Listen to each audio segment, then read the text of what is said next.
नमस्कार सर्वांना. सर्वप्रथम श्री स्वामी समर्थ. जय जय स्वामी समर्थ. स्वामी भक्तांनो, तुम्हा सर्वांचे आपल्या लाडक्या यूट्यूब चॅनलमध्ये मनापासून स्वागत आहे.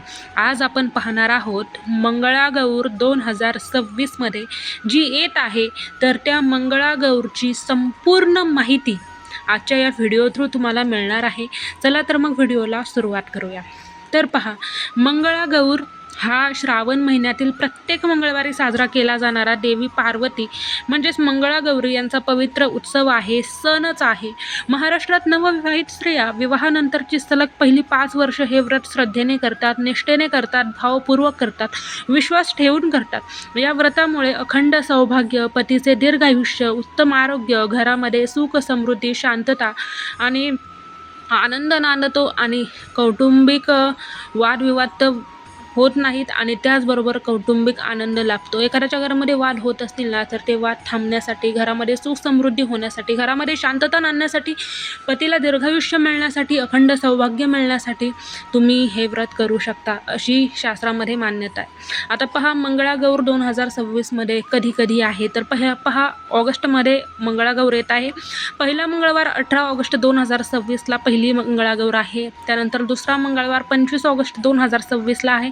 तिसरा मंगळवार 1 सप्टेंबर 2026ला आहे आणि चौथा मंगळवार 8 सप्टेंबर 2026ला आहे.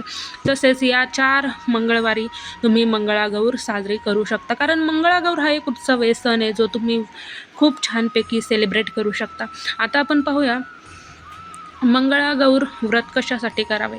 अखंड सौभाग्यासाठी, पतीचे आरोग्य आणि दीर्घायुष्यासाठी, देवी गौरीची कृपा प्राप्त करण्यासाठी, संतती सौख्यासाठी, कुटुंब समृद्धीसाठी, सुखी, आनंदी आणि शांत वैवाहिक जीवनासाठी तुम्ही हे व्रत करू शकता.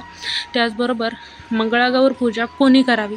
पहा, ज्या नवविवाहित सुवासिनी आहेत, ज्यांच्या लग्नाला 5 वर्ष झालेली आहेत किंवा पहिली 5 वर्ष त्यांची आहेत, तर ते हे व्रत करू शकतात. विवाहित स्त्रिया सौभाग्यवृद्धीसाठी हे करू शकतात. काही ठिकाणी अविवाहित मुली म्हणजे ज्यांचे लग्न झालेले नाही, अशा मुलीसुद्धा हे उत्तम अशा सौभाग्य मिळण्यासाठी, उत्तम असा पती मिळण्यासाठी हे गौरीपूजन करतात. त्याचबरोबर घरातील ज्येष्ठ सुवासिनीच्या मार्गदर्शनाखाली ही पूजा ह्या मुली करू शकतात. आता आपण पाहूयात पूजाविधी कसा आहे. तर पहा, सर्वात प्रथम सकाळी लवकर उठून स्वच्छ स्नान करून स्वच्छ आणि सात्विक वस्त्र परिधान करावीत, जे स्वच्छ असावीत. त्याचबरोबर पाटावर छान रांगोळी काढून गौरीची स्थापना करा. प्रथम श्री गणेश पूजन करा. गौरीला हळद, कुंकू, अक्षता, फुले, वस्त्र अर्पण करा. मंत्रजप, स्तोत्र, आरती, गौर नामजप, नामस्मरण, व्रतकथा जी आहे ती वाचा आणि करा. त्याचबरोबर नैवेद्य अर्पण करून ओटी भरा. सुवासिनींनी हळद कुंकू घेऊन आशीर्वाद घ्या. संध्याकाळी मंगळागौरचे पारंपरिक खेळसुद्धा खेळले जातात, ज्यामुळे या सणाला एक नवीन प्रकारची रंगत येते, उत्सवाचं रूप येते. तर पारंपरिक खेळ जसं फुगड्या, झिम्मा, किस बाय किस, लाटा बाई लाटा, गोफ, पिंगा, झिम्मा, आणखी असे काही खेळ आहेत, जे खेळ खेळून जागरण केले जाते. त्याचबरोबर मंगळागौरला जागरणाचे विशेष असे महत्त्व आहे. मंगळागौरच्या रात्री पारंपरिक खेळ खेळण्यामागे केवळ मनोरंजन नसतं, तर स्त्रियांमध्ये प्रेम, एकोपा, उत्साह, बंधुभाव आणि शारीरिक व्यायाम वाढवण्याचा उद्देश आहे. सर्वजण एकत्र येतात, एकोप्याने राहतात आणि एक सणाचं रूप त्याला येतं, जिथे आनंद नांदतो. त्याचबरोबर तुम्ही मंगळागौरला पंचपक्वान्नाचं ताट नैवेद्य रूपी दाखवू शकता. फळे, मोदक किंवा लाडू, खीर, पुरणपोळी दाखवू शकता. या व्रताचे काही नियम आहेत. जर तुम्हाला शक्य असेल तर उपवास धरा, सात्विक आहार घ्या दर मंगळवारी. मन, वाणी, आचरण आणि आपले जे काही स्वभाव वैशिष्ट्य आहेत, जे आपला स्वभाव आहे, तर तो चांगला ठेवा. सर्वांशी अंतःकरण निर्मळ ठेवून वागा, बोला. राग, वादविवाद आणि अपशब्द या काळात टाळावे. देवीचं स्मरण करा, नामजप करा, नामस्मरण करा, प्रार्थना करा. आणि त्याचबरोबर मंगळागौर हे व्रत केवळ एक धार्मिक परंपरा नाही आहे किंवा ती चालत आलेली परंपरा नाही, तर ती स्त्री शक्ती, अखंड सौभाग्य, कौटुंबिक ऐक्य, प्रेम, श्रद्धा आणि देवी पार्वतीच्या कृपेची उपासना आहे. हे व्रत केलं तर पार्वती मातेची कृपा आपल्या घरावर, आपल्यावर बरसते. महाराष्ट्राच्या परंपरेत चालत आलेले हे व्रत, मंगळागौरी व्रत, याला अत्यंत महत्त्वाचं, सन्मानाचं स्थान आहे.